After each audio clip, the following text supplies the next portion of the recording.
Halo Sobat Visio, di video kali ini saya akan menjelaskan tentang manajemen fisioterapi pada asma. Asma merupakan inflamasi kronik saluran respiratori, hiperresponsif dan perubahan struktur akibat penebalan dinding bronkus. Kemudian untuk etiologi atau penyebabnya ada berbagai macam. Yang pertama yaitu ekstrinsik atau faktor dari luar seperti faktor debu, serbuk bunga, bulu binatang seperti kucing, kelinci, kemudian obat, cuaca seperti udara dingin dan juga asap meliputi asap rokok maupun asap sampah. Kemudian faktor intrinsik yaitu faktor dari dalam seperti infeksi saluran pernafasan dan juga emosi. Udara yang keluar lewat saluran pernafasan akan menyempit sehingga akan menyebabkan bunyi wheezing atau bunyi mengi pada penderita asma. Oke, baiklah, untuk selanjutnya yaitu patofisiologi atau riwayat perjalanan kok bisa sih terjadi asma. Jadi pertama adalah alergen masuk ke dalam tubuh, di mana alergen itu pemicu terjadinya asma. Nah, alergen ini masuk ke dalam tubuh maka akan terjadi penebalan dan juga obstruksi pada bronkus dan akan menyebabkan kontraksi. Kemudian mengalami penyempitan saluran nafas karena adanya proses inflamasi diikuti dengan fase remodeling, menyebabkan gangguan menyeluruh pada saluran pernafasan seperti silia dan laminatropia sehingga mengalami perubahan struktur hipertrofi pada otot polos. Kemudian terjadi hiperplasia kelenjar mukosa dan sel goblet yang akan terjadi secara terus-menerus yang akan menyebabkan hipersekresi submukosa dan sel goblet pada penderita asma yang akan menyebabkan terjadinya penumpukan sputum pada bagian saluran pernafasan. Oke, kemudian untuk faktor resiko, di mana pada faktor resiko itu yang pertama ada genetik. Genetik itu meliputi tentang hiperaktivitas, kemudian terjadi alergi bronkus, genetik, jenis kelamin, dan juga ras. Kemudian faktor resiko yang kedua ada lingkungan seperti alergen dalam ruangan. Kemudian ada tungau, ada debu, ada bulu kucing, ada makanan, ada obat tertentu, ada parfum, emosi berlebih, asap, dan juga exercise yang berlebih bisa menimbulkan pemicu dari asma. Kemudian untuk manifestasi klinis yang pertama adalah ada batuk berulang, kemudian ada wheezing atau mengi, yang ketiga adalah sesak nafas, kemudian yang keempat ada dada terasa berat, dan juga yang terakhir adalah gejala memburuk di malam hari dengan dipicu dengan adanya alergen yang masuk ke dalam tubuh. Kemudian asma. Nah, kira-kira asma ini apakah bisa mengancam jiwa? Jadi sebenarnya asma itu bisa mengancam jiwa karena kenapa? Karena terjadi penyempitan jalan nafas yang akan menyebabkan sulit untuk bernafas, berkonsentrasi, berbicara, berjalan, atau beraktivitas. Dan juga terdapat sianosis pada mulut dan juga kuku yang akan menyebabkan atau akan bisa mengancam jiwa oleh penderita asma.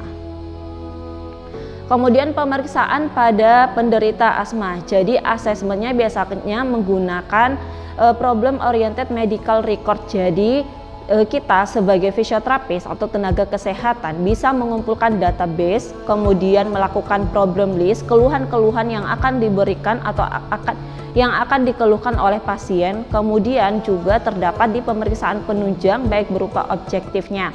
Jadi kita melakukan proses asesmen kira-kira apa saja yang diperlukan oleh pasien asma, kemudian dilakukan problem list berupa keluhan-keluhan apa saja. Kemudian setelah itu kita melakukan tujuan jangka panjang dan jangka pendek, kira-kira program fisioterapi apa yang bisa diberikan oleh pasien tersebut. Kemudian kita bisa menentukan treatment atau intervensi yang sesuai dengan keluhan atau problem list yang telah kita dapatkan di problem oriented medical record. Kemudian setelah kita lakukan intervensi, kita lakukan reassessment, kira-kira intervensi yang kita berikan ini terdapat perubahan atau tidak, seperti itu. Kemudian diagnosis. Jadi diagnosis ini didapatkan melalui asesmen atau anamnesis. Kemudian problem list meliputi tentang keluhan apa saja yang dikeluhkan oleh pasien. Kemudian asma juga bisa dilakukan dengan pemeriksaan peak flow meter, yaitu arus puncak ekspirasi. Kemudian pada penyakit asma itu puncak ekspirasinya menurun. Kemudian yang terakhir adalah ada analisis gas darah yang bisa dilakukan untuk memastikan kondisi pasien. Kemudian penanganan asma. Jadi penanganan asma itu menentukan gejala keluhan, kemudian asesmen dari pasien, melakukan pemeriksaan peak flow meter dan spirometri, dan juga yang terakhir diberikan obat respon apabila pasien tersebut positif asma. Kemudian di sini untuk klasifikasi asma ada intermittent, ada persisten ringan, sedang, dan juga berat tergantung dari kondisi si pasien asma. Selanjutnya yaitu adalah goals treatment, di mana pada goals treatment itu yang pertama kita bisa melakukan atau mengontrol gejala, kemudian yang kedua adalah mengontrol exacerbasi atau serangan lebih jarang, kemudian yang ketiga adalah mencegah hilangnya fungsi paru, kemudian mengurangi kematian, farmakologi, dan juga non-farmakologi atau mengurangi konsumsi ketergantungan obat. Apabila terjadi serangan secara berulang, maka akan mempengaruhi fungsi paru. Jadi sebaiknya kita sebagai fisioterapis untuk mengurangi terjadinya atau mengulangi terjadinya gejala tersebut. Baiklah Sobat Fisio, kali ini kita akan menjelaskan terkait tentang suara nafas normal. Jadi suara nafas normal itu ada 3. Yang pertama suara trakeal, yang kedua ada suara bronkial, dan yang ketiga adalah suara bronkofesikular. Nah, di sini saya akan menjelaskan terkait tentang letaknya. Letak yang pertama adalah letak trakeal atau suara trakeal, di mana letaknya itu terdapat di daerah trakea.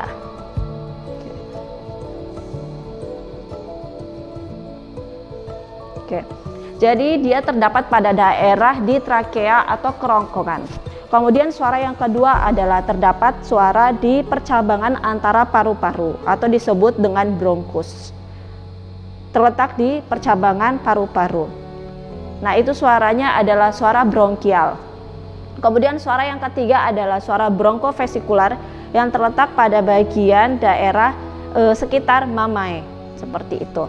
Nah, namun ketika pada pasien dengan riwayat asma terdapat suara yang tidak normal seperti suara mengi atau ngik-ngik pada bagian daerah pada bronkofesikular dan juga bronkialnya, seperti itu. Baiklah Sobat Fisio, jadi di sini terdapat manajemen fisioterapi atau intervensi fisioterapi yang biasa digunakan pada penyakit asma. Yang pertama adalah breathing retraining teknik, biasanya digunakan untuk diafragma breathing. Gimana caranya? Jadi caranya adalah seperti ini. Silahkan ibu dikembangkan perutnya, tarik nafas yang dalam, kembangkan perutnya, hembuskan lewat mulut pelan-pelan. Tarik nafas lagi, kembangkan perutnya, hembuskan nafasnya. Oke. Nah, di sini adalah breathing retraining, di mana fungsinya yaitu untuk menurunkan respiratory rate dan juga menurunkan udara yang terjebak di dalam saluran pernafasan karena terjadi obstruksi pada bagian atau pada orang yang asma. Kemudian penata laksanaan yang kedua adalah segmental costa breathing. Jadi segmental costa breathing ini untuk menghilangkan sputum pada bagian paru-parunya. Yang pertama adalah silakan ibu kembangkan perutnya full. Kemudian hembuskan full, kita beri tekanan pada bagian segmental costa breathing.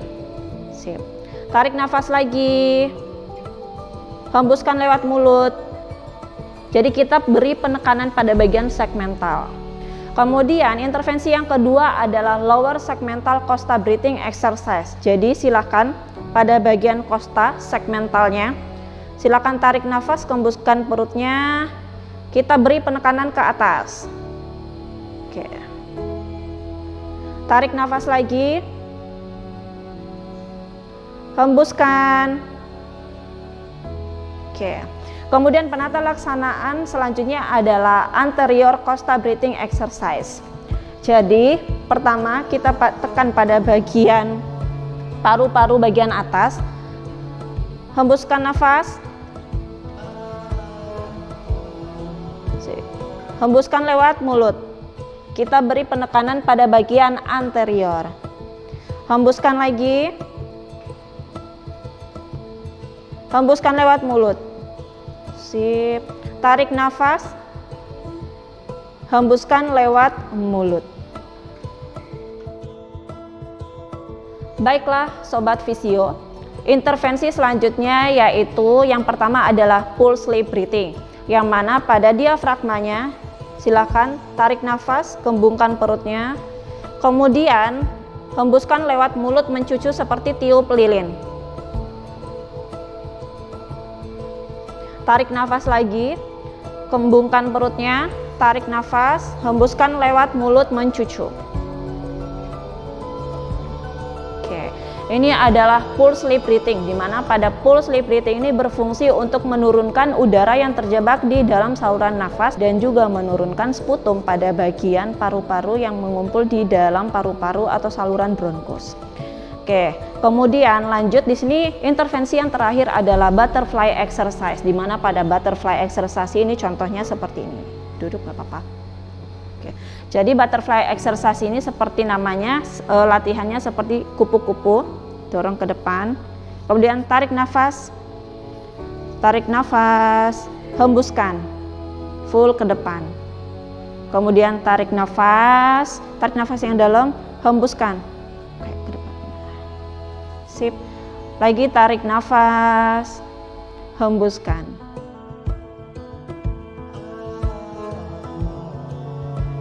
Baiklah Sobat Visio, jadi intervensi selanjutnya yaitu menggunakan electrophysical agent. Jadi electrophysical agent yang bisa digunakan adalah meliputi TENS, di mana TENS ini bisa digunakan elektrodanya ini sejajar dengan cervical 7 pada bagian anterior atau pada bagian depan, diletakkan pada bagian depan dada atau bagian apikal pada paru-paru. Nah, ini berfungsi untuk menurunkan atau merilekskan otot-otot pada bagian otot-otot bantu nafas. Nah, ini dilakukan atau dosisnya itu 3 kali seminggu selama 8 minggu berturut-turut. Kemudian indikasi yang biasa digunakan adalah pada penyakit asma yang tingkat derajat sedang sampai ke berat. Jadi penggunaan TENS pada penyakit asma itu pertama bisa untuk memperbaiki fungsi paru, kemudian mengurangi sesak nafas dan juga meningkatkan quality of life pada pasien asma. Oke, baiklah Sobat Visio, ini adalah video kami tentang manajemen fisioterapi pada asma. Semoga bermanfaat dan jangan lupa saksikan video kami selanjutnya. Terima kasih.